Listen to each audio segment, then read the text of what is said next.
Hi, everybody. Very happy to be live with Claire Sheldon, who's joining us again, Glutton for Punishment. You're going to start us off with an introduction to yourself and your books. Hiya, I'm Claire. I've written 3 books now. Perfect Lie was my debut, which is that one. Silent Child was the one that I spoke to you guys about this time, or April 2021, which is my second, and my most recent book, A Burning Lie. So yeah, three books published now. Which is excellent. How has your celebration of publication day changed now that things are a bit more open? I don't know really. I don't think, what, after my first one, it was like, oh wow, really exciting and everything, and then it sort of lost interest isn't the right word, but it's not been as exciting as my first one. I think if I'd have been, with work, we're not actually in the office still. So I think if I'd have been around people, then yes, I would have been a bit more hyperactive and excitable. But as I'm not, then it's not the same, really. It's just me at home and, oh, my book's out today. You're not tempted to have a book launch party somewhere? Yeah, but where? It's not really worked out. I did there's a local group that I'm a member of, and we sort of I did a talk, so we sort of had a mini book launch for it, and we had cake. So yeah, we've had sort of a book launch, but not a great big party like I imagined it would be one day. So a It mini book might still launch be. with cake. So, So can't go wrong with cake. well, exactly, a book launch for cake is already good. How did that go? Are you tempted to do more kind of live in-person things? It went all right actually. There was people there that I was related to, so I felt a lot more comfortable speaking to people that I knew. So what I did was I did a talk about all the locations in Perfect Lie. Just went through every single location because they're all local to Long Eaton and where I live, Nottingham way. So it was it was good just to talk about locations and why I think locations in books, in my books especially, are quite important to me. So yeah, it was good. Made a PowerPoint. Not quite death by PowerPoint, but I'm sure I was close. Why are locations in your book important to you? I think it's nice to be able to go to the actual locations. I read a lot of Rebecca Bradley in the beginning, and she did a Hannah Robbins series in Nottingham. So I was able to read her book and go, oh, I know where that place is, and go and visit it. I did have one set of feedback about A Silent Child when they realised the body was found next to a Nottingham Forest football club, and they were like, oh, I work there. So I think it's nice to have locations you can actually go to than just places that you've invented. Yeah, I am a big fan of books set in kind of real locations. Right. And I think Burning it's Lie nice. is more Nottingham based, so you can the locations in Burning Lie are more or less real. So Do you share pictures of where you've set them so if people aren't from Nottingham they can see? Or not really. I did. No. It's probably the answer to that one. No. What I was going to attempt to do, I was going to attempt to do a talk over my PowerPoint presentation and post that live, but it's another thing I've never got round to. So yeah, it'd be nice, but yeah, I think people do like to see them. I've yeah. seen authors who do it as a run up to publication, like photos of Oh yeah. I did a lot of mini movie things. Do you think people are more interested in books from Nottingham with like the success of things like Sherwood? Be nice if there were. Um, yeah, maybe. I don't know. I don't think there's any. I don't think there's any real difference. I don't think people go out and look for books that are set in Nottingham because of, like you said, Sherwood, everything else. So no, I don't. I personally don't think so. But then maybe if I was a top author, then it might be a bit different.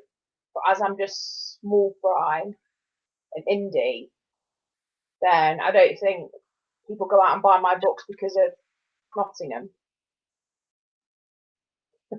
I think you'd be surprised why people buy books. But yeah. Tell us a bit about your main characters in your books. So for anyone who's not read them. Okay, so I've got my two main characters are D.I. Chris Jackson, so he's my main detective, and there's a girl in it called Jennifer Garner, so she's like a mother, and she's been, plot spoiler, hiding a secret past that all comes out in Perfect Lie, and then progresses in Silent Child, and then Burning Lie is more of a straight down the line police procedural. So yeah, it's about Jen's got this interesting past that comes up. In Perfect Lie, Jen disappears, and Chris tries to investigate where on earth she's gone, and he's also investigating a body that's also been found in Long Eaton. So yeah, it all starts off in Yeah, I Long remember. Eaton. Sorry. I remember it starts quite. It sort of starts in a way, and you think it's going to go one way, and then it goes a very different direction, which is quite surprising from the off. So like a Silent Child, a child appears in again Nottingham, and he's asking for Lisa Carter. Nobody but Chris knows who Lisa Carter is. And basically, Lisa Carter is Jen's former alter ego, so she sort of gets dragged back into everything in a Silent Child. Do we get more of kind of Lisa's story in the other books without giving anything away, obviously? I think there's more of Lisa's story to come. So Perfect Lie, in Perfect Lie, it all comes out in the wash basically. So we find out that what she did or who she was, and then in a Silent Child, she's worried that this child's asking for her, and it's something that she's done in her past that's affected a small child who's now looking for her. And then whereas in A Burning Light, Jen decides, well, she can't go back to this undercover life. She's just going to be a normal police officer. And so she starts off in Burning Lies as a detective, as part of Chris's team, part of D.I. Chris Jackson's team. And then Sam's asked a question. So Aga, Laura, and a couple of people who just say Facebook user. So I'm sorry, I've said hello. Sam has asked you what made you decide to write your debut. I think it's something I've always wanted to, or something I always wanted to do, always wanted to write. And then I sort of had my hours cut at work, and I suddenly had all this time. And I was like, oh, what on earth am I going to do with all this time? So I went on a local education creative writing course and just sort of went from there, really. So yeah, and then it just sort of progressed from them, because then you start the whole submission trail and trying to get it into submission, and then you find someone, and it was a good idea at the time. That's there you go. That's my motto of life. It was a good idea at the time. So yeah, 3 books How many in. books I'm have not. you got planned? Well, I was I'm out. I'm technically out of contract now. So I was contracted to 3. I've started writing the 4th, which is more about Lisa Carter than Nottingham Police. Excuse me. So I'm hoping they're going to recontract me for another 3. So maybe another 3. Who knows? I think it's when you run out of ideas, isn't it? Which usually to me is like the start of every next book. So So yeah, because I think some people have a really clear idea of how long a series is going to be when they start writing it. Like they know how it's going to end. Do you know that, or are you still discovering it as you go? I'm still winging it, in all honesty. So there's been a plot arc with the DI which comes to an end in Burning Lie. So he sort of gets a diagnosis of what's been wrong with him since, because like in Perfect Lie he has headaches that he's a bit worried about, but isn't going to do anything about it. And then by the end of A Silent Child, he's rushed to hospital because of his headaches. And then A Burning Lie is the outcome. So what I'd like to do is with 4, 5, and 6 have a plot arc for Jen. So that's the plan at the minute. I've got an idea for 5 because that's how it always goes, isn't it? You always have an idea for the next one while you're writing the current one, and then I don't know, 6 will probably be the end of that, and then it just come up with more ideas, isn't it? I think as long as the publisher's happy to publish me and I'm happy to write them and writing them, then what the hell? Let's go for it. I'm sort of enjoying it to a degree. So yeah, one book a year I think's enough. I did have this crazy idea about more than 1 book a year, but I just don't think I've got the time or the actual to do it. Are you tempted to write sort of, have you got ideas for any standalones or a different series or like spin-offs from? Not really. I see. My publisher wants me to go more down the Lisa Carter route because it's the Lisa Carter series, and I was like, well, maybe I could also do Nottingham Crime. So with Chris and his team, so have a branch of Nottingham Crime and a branch of Lisa Carter. But then that's the whole 2 book a year, and I just don't think he'll have the time and the energy to do 2 books a year. And then my publisher's like, well, you don't want to leave too much of a big gap in between books in the same series because people lose interest. So yeah, I think I'm just going to be sticking with Lisa Carter for now, and Fair maybe enough. bring in Sorry, I think there's a bit of a delay. How does it feel when you go and see your books in the works and places like that? I think, you know what, the first time, like, oh my god, this is the most amazing thing ever. When me and my daughter first saw Perfect Lie, and then it's sort of, oh, there's my book. Oh, that's me now. I know that this time, when Perfect Lie came out, I signed them, and then if I'm in Nottingham branches, you get a signed one. With Silent Child, I've stuck bookmarks in them all and signed them, and the wonderful team at the one marketplace in Nottingham have put signed by author underneath it. So I've been going in at lunchtime, scribbling my names in them and sticking my bookmarks in them, and people are like, "Oh, this is the author of this book.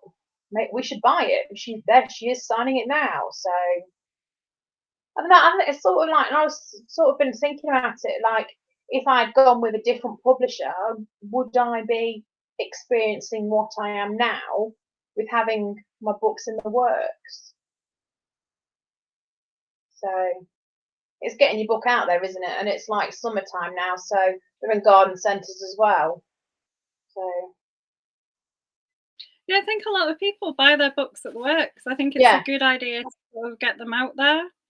Yeah, it's 3 for £5, isn't it? Or is it? I think it's gone up to 3 for £6 or something like that. So no, I love the works. Just go and buy 3 books. Yeah, I think anyone who's a book fan loves the works, don't they? Yeah. You can get lots of books for a good amount of money. Yeah. If you someone like anyone who I would imagine is gravitating towards our chats and things probably buys a Getting lot of books in the books. works, yeah. And it's good that your publisher does that. Mm. I think it's different. It's different. Publishers have different routes to market, don't they? And then also it's the wholesalers have got to buy the book to start with anyway. So sorry, I'm just knocking my screen. So my books are being bought by the wholesalers, the works wholesaler. So I must be doing something right, having taken both of them so far. Sam has just said that me and her can't walk in without coming out with a few books, and this is Well, this genuinely is true. it. I went to It's London. hard not to when you go in there every week to sign your own books. So I went to London like not this week, but the week before, to be serious, like teacherly, and speak at a conference and be very sensible. I had some time before my train home, and I went into Waterstones, and I was just like, "Oh my god, this is huge! It's amazing!" And my husband was like, "Are we moving to London for Waterstones?" And I was like, "We might just be moving into Waterstones." And then I got picked up by my parents who were like, "So what books did you buy?" And I was like, "I didn't buy any. I was just," and they were like, "You were in the Waterstones on your own and you didn't buy any books." Like, "What's wrong with you?" And I was like, I had to too carry much them choice. home from too much choice, and I'd had to bring them home from London on the train, which, Mm. you know, I know, lots of love from the work, love for the works. there is, yeah. And just, I think it's true. Like, I very much doubt most people would go in and not merge with a book, and a signed book, even better. Exactly. With a free bookmark. Lots of people love a I've not been. bookmark. Yeah, I've not been for a couple of weeks with not being in town for work. So I have to go and see what how my sales are doing in in one of the two book works in Nottingham. So Sam's asked you what you did learn from writing each one that has helped with the next book. I was saying a minute ago about it was a good idea at the time motto. That's probably what I've learned. My editor likes me more now because I was never taught grammar properly.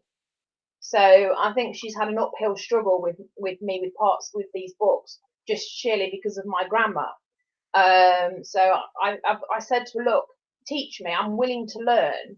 You tell me what I'm doing wrong. I can correct it. So my grammar is steadily getting better by each book. So that's been my main thing that I've learned is grammar. And I know. So Sam likes to ask a question about people playing Wordle.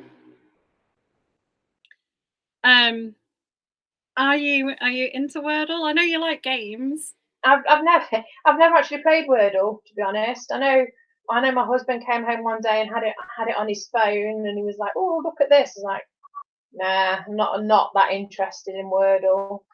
And then him and my son were trying to work it out, do it between them. So sadly I'm not a fan of Wordle. But there's been so many spin-offs, hasn't there? There's been a Taylor Swift version that I know I sent across Twitter to a big Taylor Swift fan. Look, there's a Taylor Swift version of Wordle. So yeah, that guy's earned a lot of money. What he's done, hasn't he? Really. So I think though. just, Yeah, but then a maybe lot of it's a people have fun. said it's gone downhill, hasn't it? Wordle since it was sold to whoever he sold it to.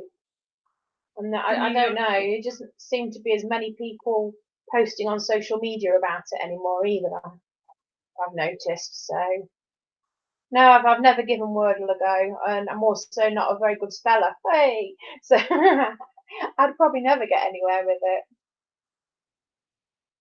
You selling yourself a bit short when you've got 3 published books. I know, but I've got a wonderful editor who has lots of patience with me.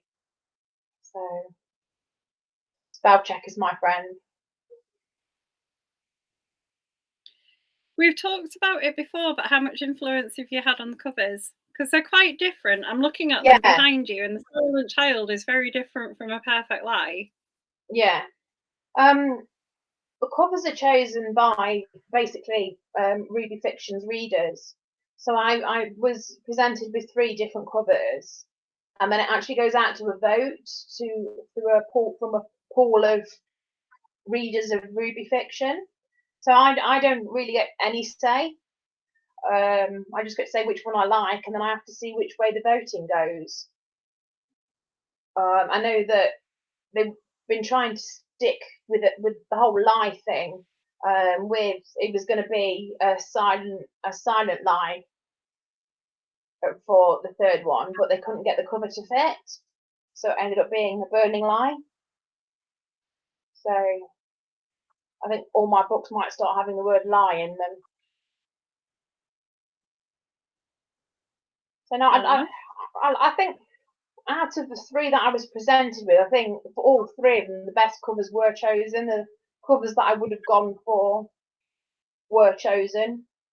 I like Burning Lie because it's got because it's also got, if you look at it, it's got Firemen on it. So I like that because there's this, a Burning Lie is actually dedicated to the Nottinghamshire Fire and Rescue Service, and then especially the station my husband works at, and there's because there is a big fire clearly, sorry, in Burning Lie. I think it's nice to have the recognition of the firefighters in the cover as well as who it was dedicated to.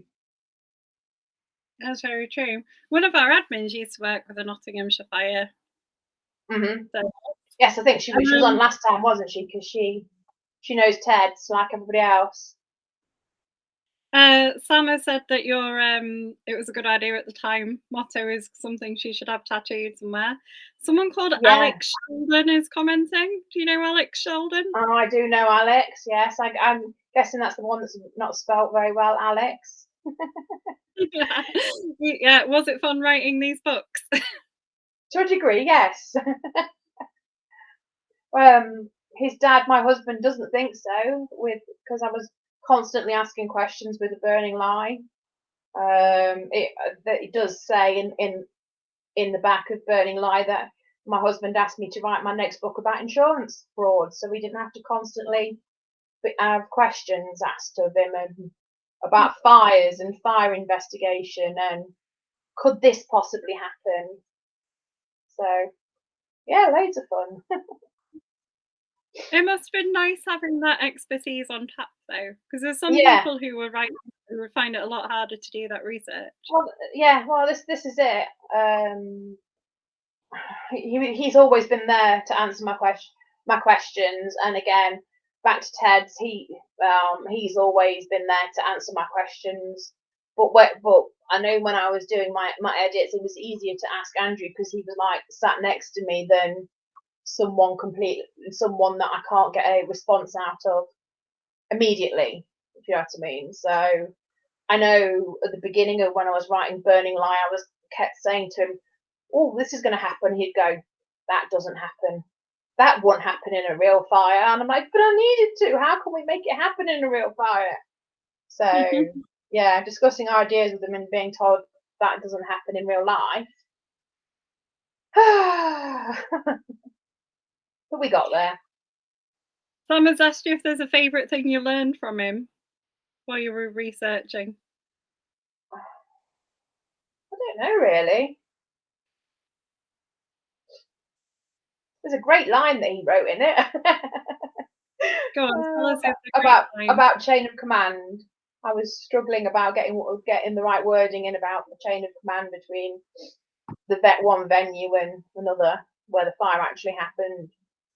So a bit random, but I think you know what I think I find the whole investigation of fire really really interesting, and how they can tell where the petrol came from. for example, and things like that. And I know that in the beginning, when with Silent Child, I did say to Ted, "Can I borrow someone's books, please?" Which didn't happen either. But yeah, I think the whole fire investigation side, I think I find quite interesting, of how they find out how something happened. Fair enough. There's Because an Andrew they being seem to new. crack it in the end, don't they? They seem to know who did it and how they did it. So yeah. Very true. There's an Andrew B. Neary also commenting, hmm who has asked you if there are any types of scenes you don't like to write or dread writing, even though they're necessary to the story. Good question. Yeah, I think the when in towards the end of Burning Light, when Chris breaks up with Hannah, I wasn't looking forward to writing that scene, because it's such an important scene. Chris decides that it's so ill that he shouldn't have someone look after him, so he breaks up with his girlfriend, and just to be on his own, and because he thinks nobody else can handle what's going on with him. So that scene was quite difficult from an emotional level. Chris was like, right, she's going to break up with me really easily. She's not going to care. She didn't care when I tried to break up with her in A Silent Child.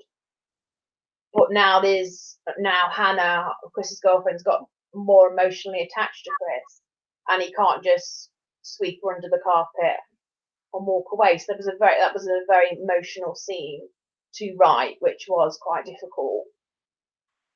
And then there was also a lift scene, and that was quite a difficult one to write as well.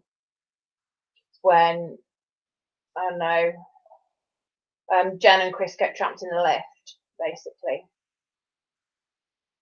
So that one, a lot of things come out. A lot of things are said in that scene. Some aiming at Jen to hurt her, and some on a personal, emotional level. So I didn't want it to be an all-out fight, because Jen's got respect for her now boss. Yeah. So I think those are the two scenes in A Burning Lie which were the hardest to write. The emotional scenes, the scenes that I can relate to, that I sort of put myself in Chris's place. So no, I think emotional scenes are the hardest. Good answer. As we're coming up to the crime festivals season, are you going to any of them? No. I was supposed to be going to Bay Tales at the beginning of the year in Whitby. I think it's Whitby, but I wasn't able to get to that one because I came down with COVID. So I'm hoping to get to that one next year. And I know Harrogate's fast approaching, so sadly I won't be at that one. I can't get to that one. So I'd love to go to them, but it's just too many commitments, too much work, family. I can't just drop everything and disappear really. And also, well, Harrogate especially is incredibly expensive. So, but then people have said just turn up for the day, can't you, and enjoy the atmosphere. You have to buy a site pass now. Oh, there goes that idea then. I think it's don't think it's a lot for a day. Mm. And that lets you sort of mix outside but not go to the panels. Yeah. But we're doing a UK CBC live event next year. Yes, I've seen them. I want to come to that. So yeah, It's going to be very reasonably priced, and it's got a very good lineup. Oh, good! You got your lineups all. We've got our lineup. We're just working out when we're going to announce it. So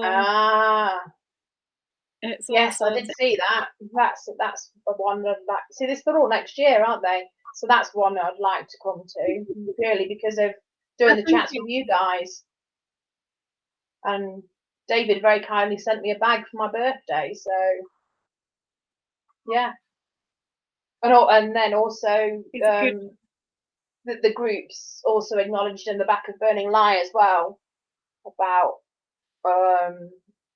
groups groups that I've been to that I felt at home and have enjoyed being part of while being a lonely author. And this one was mentioned. So, That's very well, one nice. or two that was mentioned. What was the other one? Yeah. Oh, the other one, Crime Fiction Addicts. So very, very similar to. And then the Fiction Calf. Sorry, there was 3. So those are the 3 main ones that I lurk around in. And I enjoyed the first live I did with you guys, and so far this one's going all right too. So It's not time for it to go downhill. He's a good egg, my dad, though, isn't he? Sending you a bag for your birthday. yeah, it was totally. I was like, are you sure? Really? You don't need to send me one because you're selling them and you can make money off them or something like that. You don't need to send me a bag. And yeah, I got a bag and some bookmarks. So go your dad. He is. He's a good old guy most of the time. Grumpy Yorkshireman, but he's still nice. This is it with the crime festival you've just been saying. I can meet people like you that I've spoken to sort of face to face twice now, and Sam, and again your dad, just to thank him for my bag of my bookmarks. So yeah, it'd be nice to meet. I'm less exciting in real life. So am I. Sam has asked, once you've immersed yourself in a difficult scene, is it difficult to shake the feeling off and get on with your day? The Hannah and Chris one, yes, it was really difficult. I had to have a bit of a cry and go and have a hug with Andrew and make myself feel better.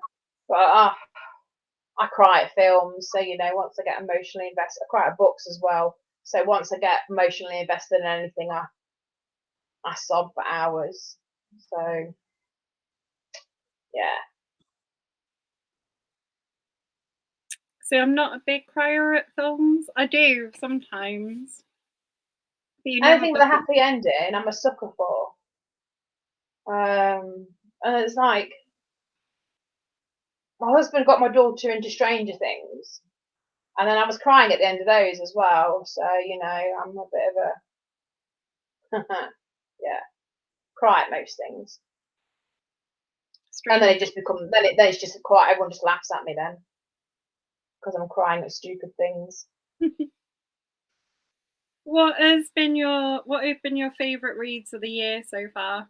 I'm asking everyone. Shiver, most definitely, by Alice Reynolds. My top read of the year. And then I'm sure the Matt Wesley, whatever his name is, Demon. That was one of my favourite reads of the year. Purely because that one had echoings of a famous case it had a lot of, in my opinion, it had echoings of the Jamie Bolger case. I don't know if you've read Demon. So I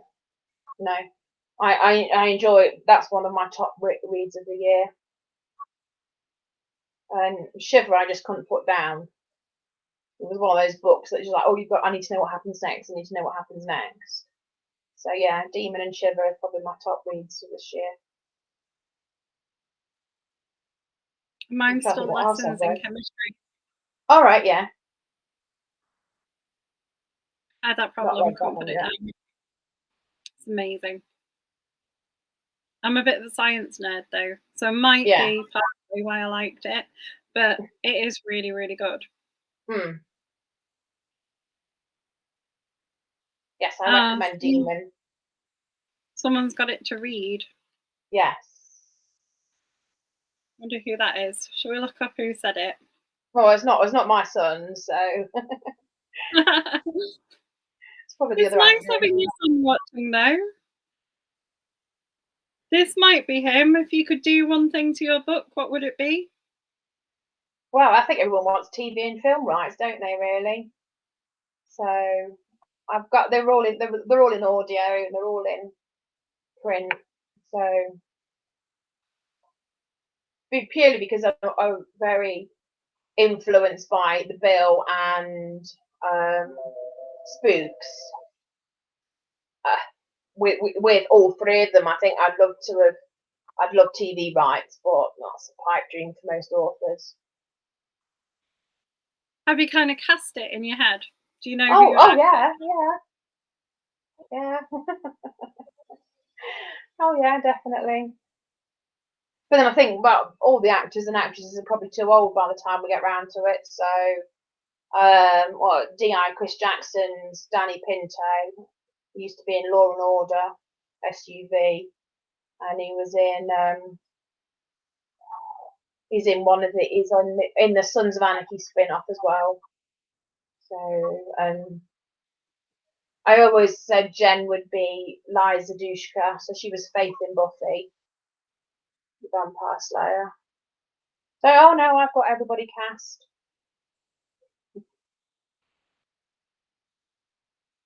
Yeah, I can imagine that. That works. But then they're all the wrong I age, can aren't see they? that. Really, so it wouldn't really work. And like Hannah is one of the actresses that used to be in Spooks. So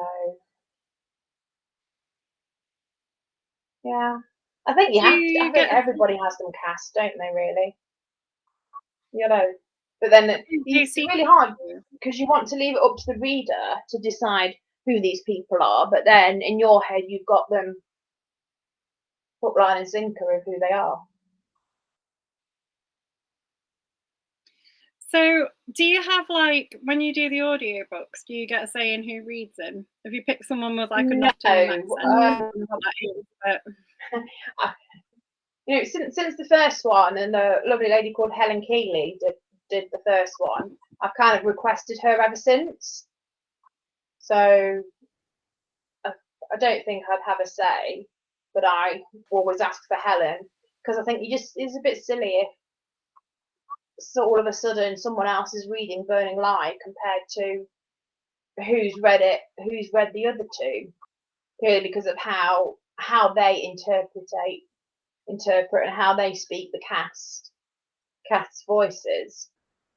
So no, but Helen Keeley does a great job, so I can't complain.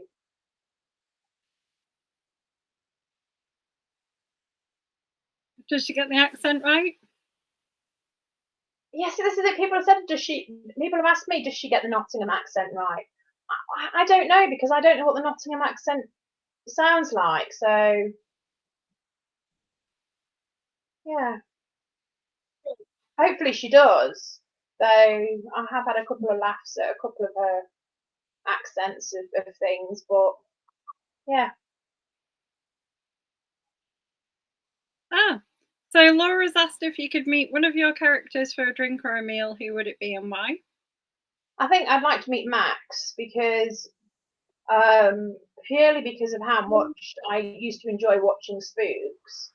And I'd like to meet Max, so just to learn all about all the cases that he's worked in the past, and all the things that he could tell me about.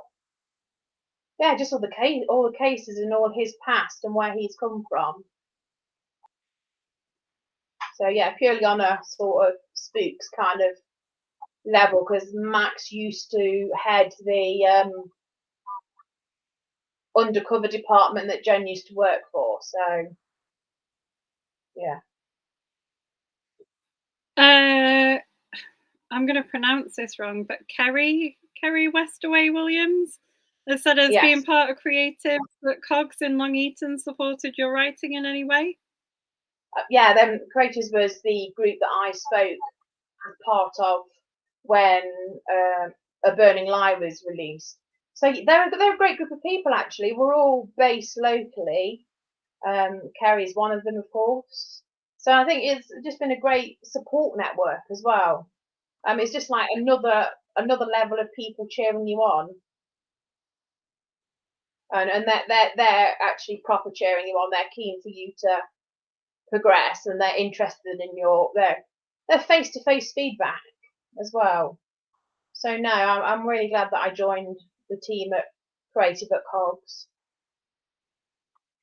They're good people, and we all write different stories as well. We all write different sort of genres.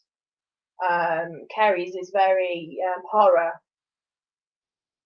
Her books are horror related, so yeah, it's been. I think before creatives, I was just sort of swimming in a pond on my own, more or less, not really knowing any local authors. Whereas the creative group have come along and been a great support, really, and helped me launch Burning Lion, gave me a platform to actually stand on and go, oh, look, this is my book, and a platform that's attracted people into the event. So yeah, That's really good. Kerry, I like horror. Send me a link to your book. Yeah, the clock. I think it's the Clockmaker. Very steampunk, apparently. So yeah, recommend that one. Sam said if you could travel and stay somewhere while you wrote a book set there, where would you go? Well, I'd go abroad. That'd be nice, wouldn't it? Sit in the sun and write. I don't know. Would you ever set a book outside of Nottingham? Yeah, so this would you send Jen? Sorry? Would you send Jen somewhere else? Yeah. See, it's sort of Nottingham and London is really where. Oh, and there was Bakewell and the Yorkshire Dales. But yeah, there's just so many places in the UK I'd like to go to. I think it'd be nice to write in Cornwall just because of how nice and peaceful Cornwall is. But it's so easy to just go on Google Maps these days, isn't it? And look at where somewhere is and what something looks like.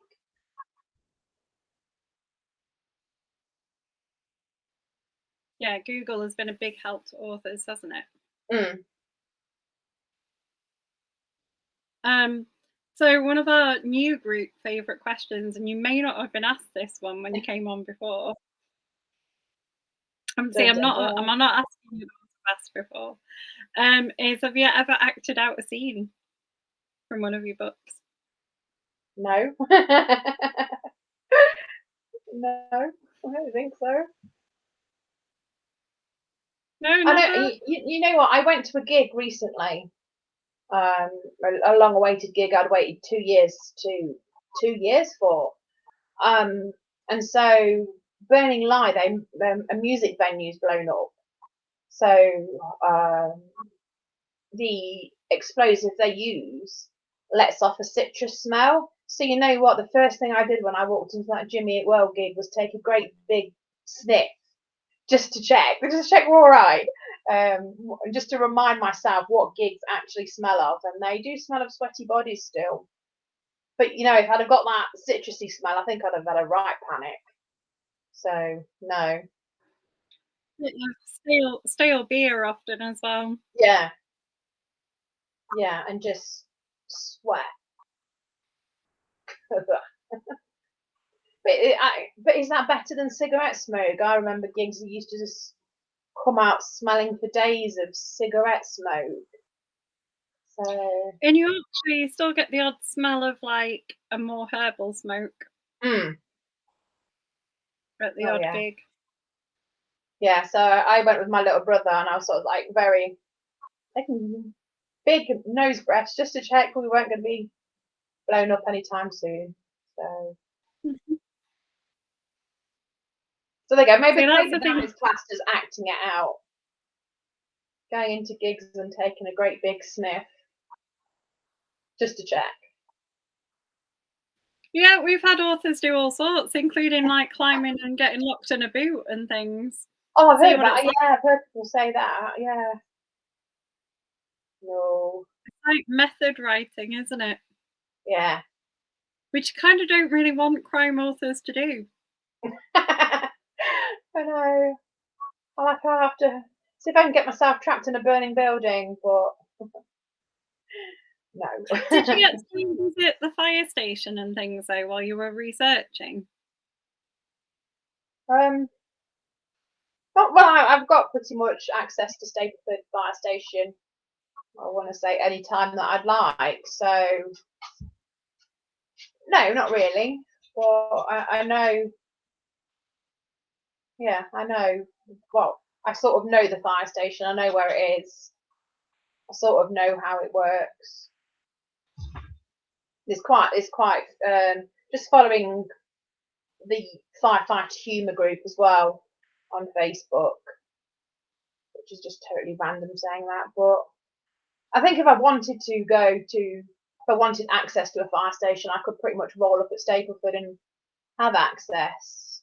I know that Andrew also spends time at Highfield, so I think if I wanted access to a fire station, I could probably get access to a fire station, but it's not really been necessary. I did have a great big discussion about the layout of London Road Fire Station as well. So, has it got a reception? Was what I was trying to find out at the time. So,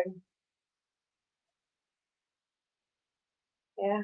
How do you do the rest of your research? Is there like other things that you have had to Books, research for the novels? a lot of books.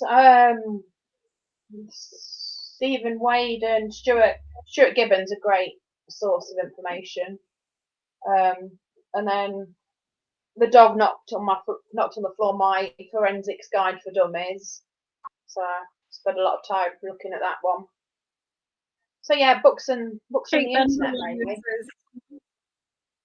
Kate Benderlow has a good one, Mhm. like the real CSI Yeah, authors. yeah, and I've also got Forensics by Val McDermott. So a lot of book reading.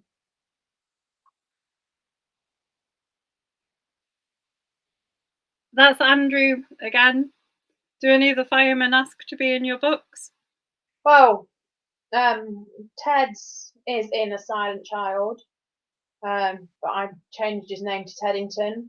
Andrew's in A Silent Child as well, so I'm always desperate for names, but no one's outright asked. How do you come up with your names? Well, I'm starting to struggle because I've done everybody at work now. So when I'm at work and doing my admin stuff at work and I see a name that sounds interesting, I like write that one down. So yeah, I use Scrivener, so there's a name finder on there. No, not name finder, a name creator on there, so you can sort of put their ethnicity in there and their age, and it'll come up with some names for you. But my problem is I never like any of the names it pulls up. So the Children in Read auction last year, someone won to have their name in not side child, a Burning Line. There's a character in Burning Line called Selena, and that was a lovely um, lady's daughter that had donated some money to children in need for her daughter's name to be in my book. So Yeah, I think I've heard all sorts. Like I think Martin Edwards uses football teams for like names. Sure, it's Martin Edwards. I might be wrong. And Mike Craven for the botanist was struggling with some names and just put a post in the group and asked people to volunteer. well, yeah. Which is really good.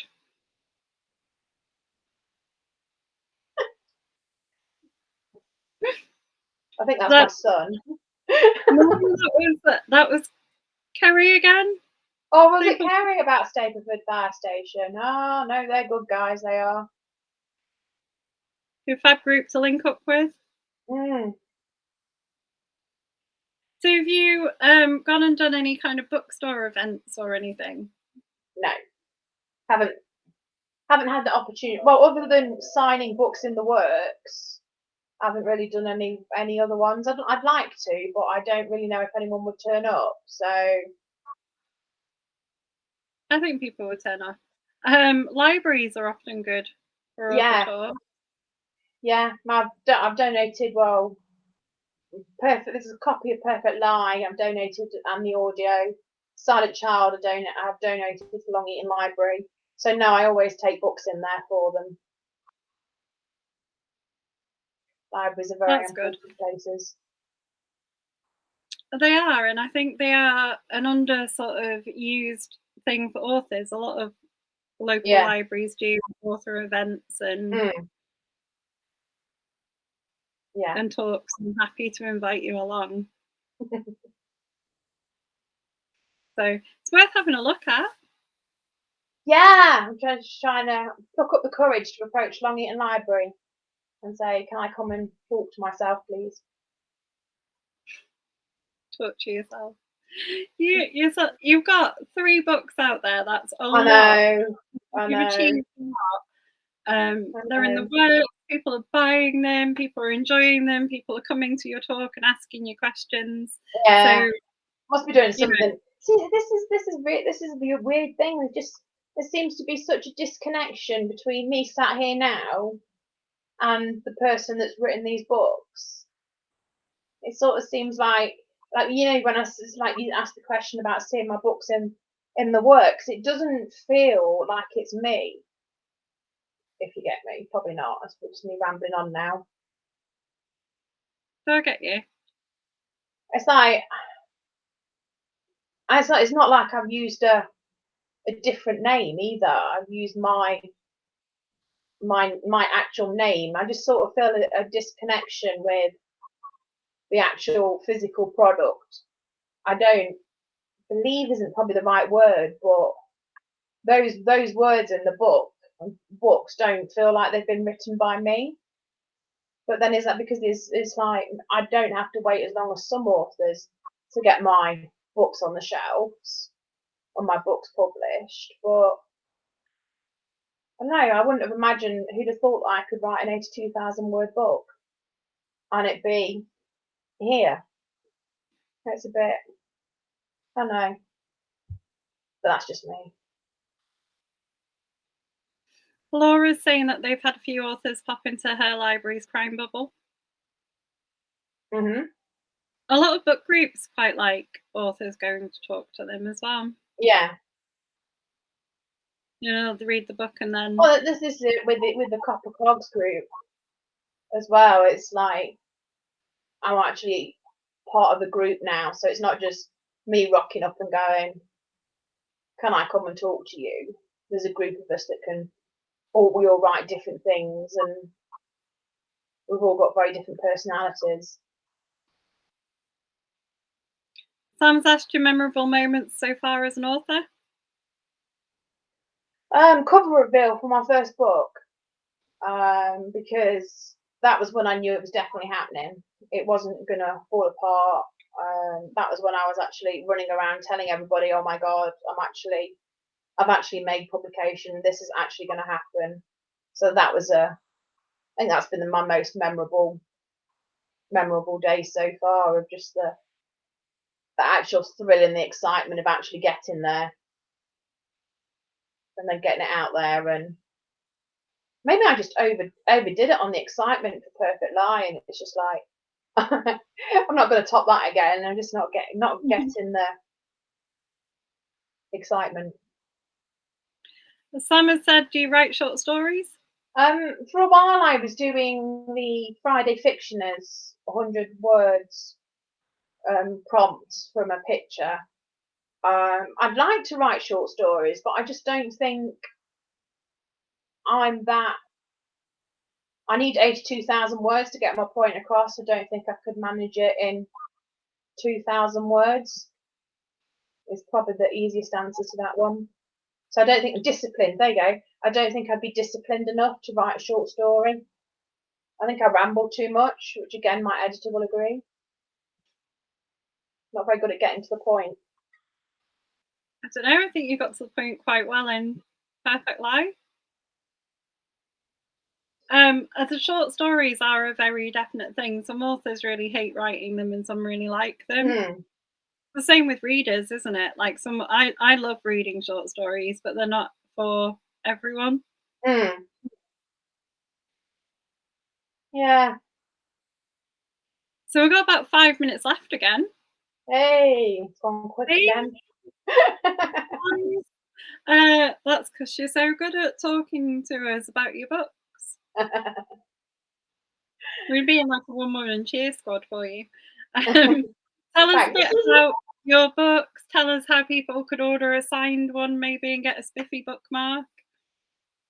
Well, you want to sign one? Just drop me a message. I've got signed ones of. I can do Silent Child, or I can do Perfect Lie. So yeah, I can do those ones. Otherwise it's Amazon as always. You can get them on the Kindle and also Kobo. You can get Burning Lie and print on demand on Amazon. So I haven't got any of those ones just yet to be signed. But yeah, if anyone wants a copy of my first one or my second one, drop me a message and I'll sign it. Stick a bookmark in as long as I've still got some, and get it sent off to you.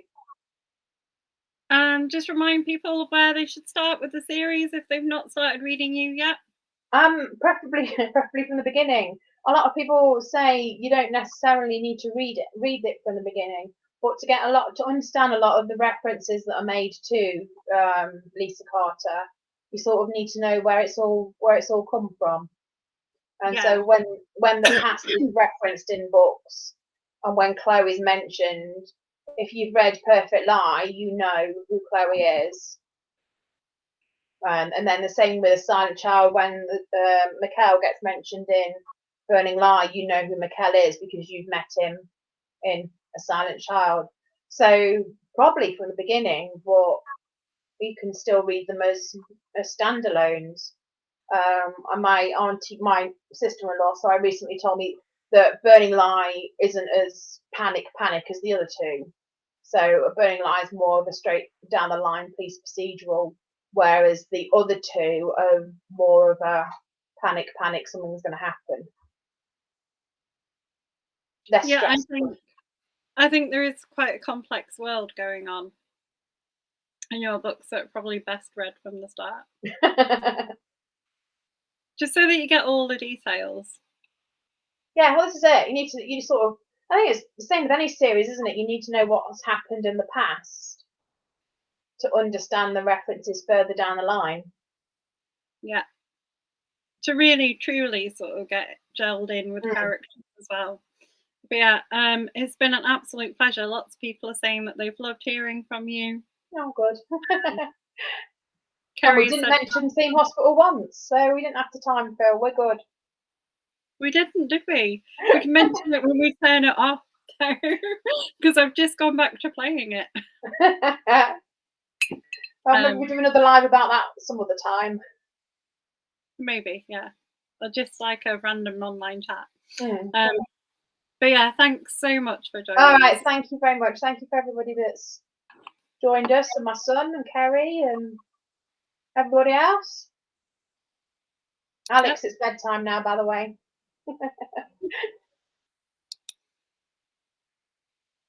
All right.